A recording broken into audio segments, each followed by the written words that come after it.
हिंदी कहानी रास्ते का पत्थर। कहानी भोपाल भांड की। जब गोपाल भांड ने महाराज कृष्णचंद्र को सिखलाया प्रजावत्सलता का पाठ, और वह भी सरोवर किनारे पड़े पत्थर की मदद से। एक दिन महाराज कृष्णचंद्र ने सुबह सुबह भोपाल भांड को अपने महल में बुलाकर कहा, भोपाल, आज मुझे सरोवर में स्नान करने की इच्छा हो रही है।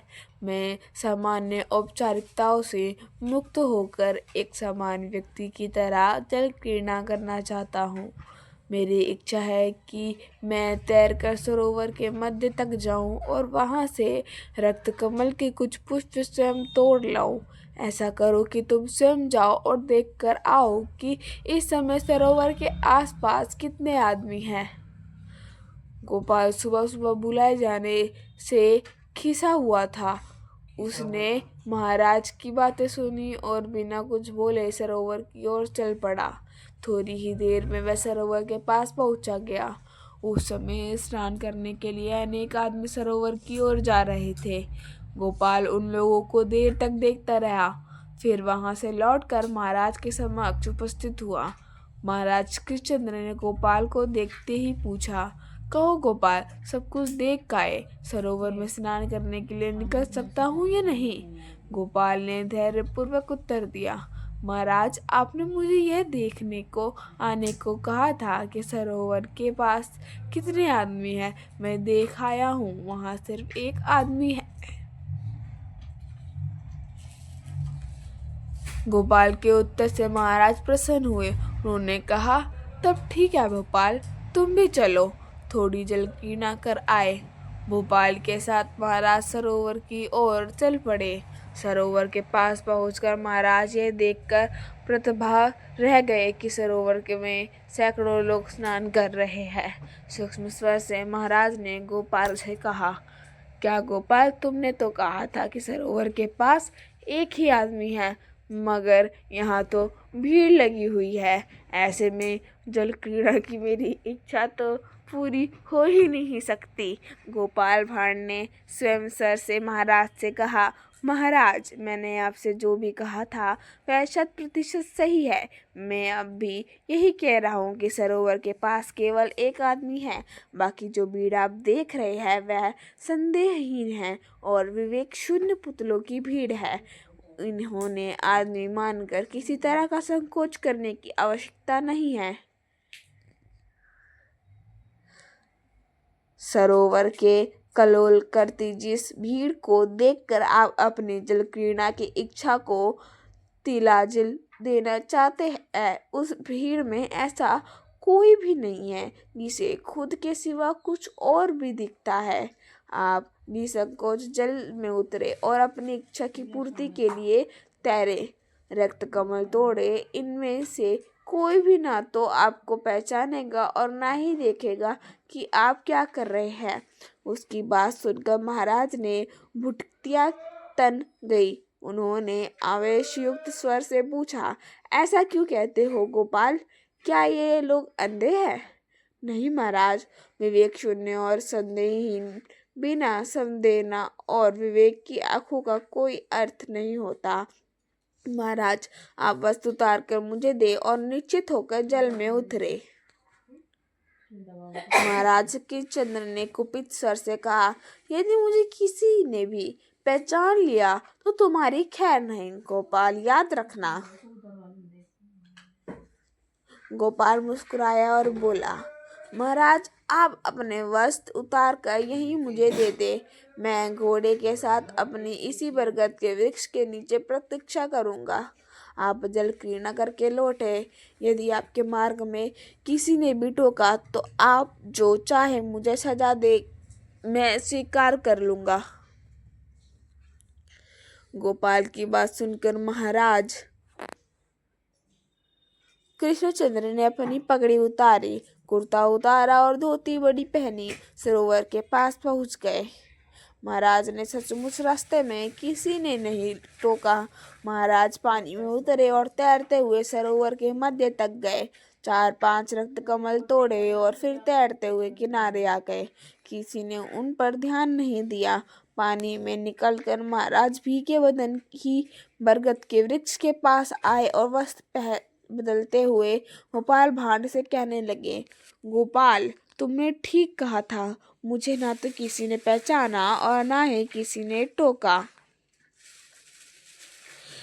अभी गोपाल कुछ कहता ही कि एक व्यक्ति वहां आया और विनम्रता पूर्वक महाराज को नमस्कार किया। महाराज चौंके और गोपाल से कहने लगे, लेकिन गोपाल देखो, यह व्यक्ति मुझे पहचाना है। अब बताओ, तुम सजा के भागी हो या नहीं? नहीं महाराज, कतई नहीं, गोपाल ने तत्काल उत्तर दिया।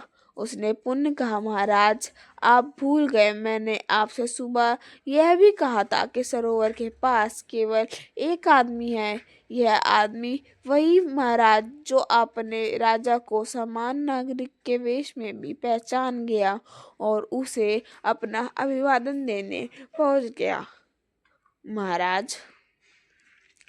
महाराज को अपनी भूल का आभास हुआ और उन्होंने आगे बढ़कर उस व्यक्ति को गले लगा लिया।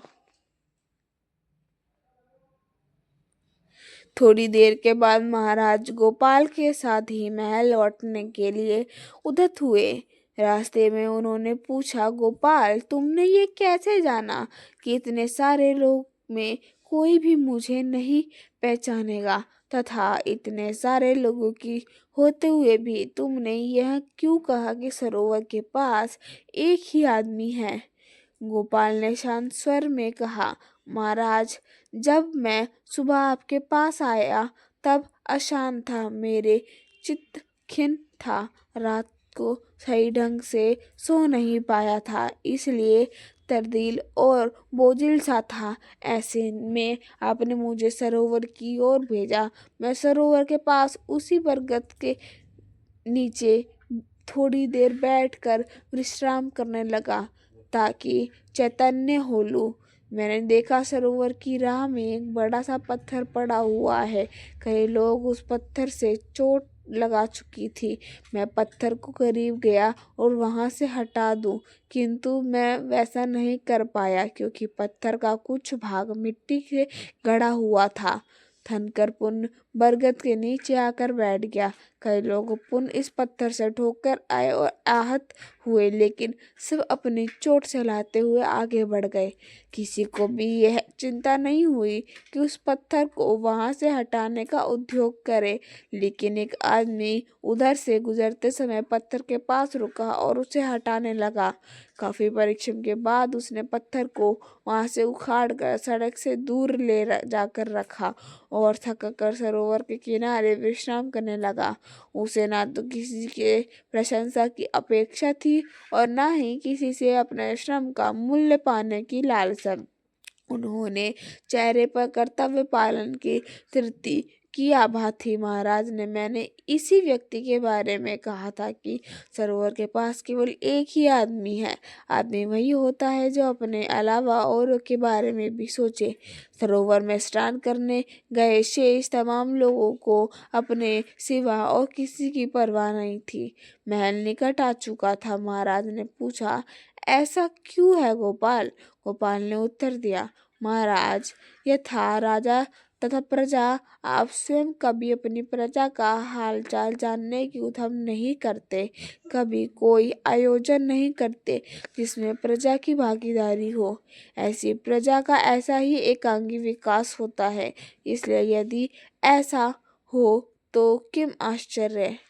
महाराज ने गोपाल की बात समझ में आ गई।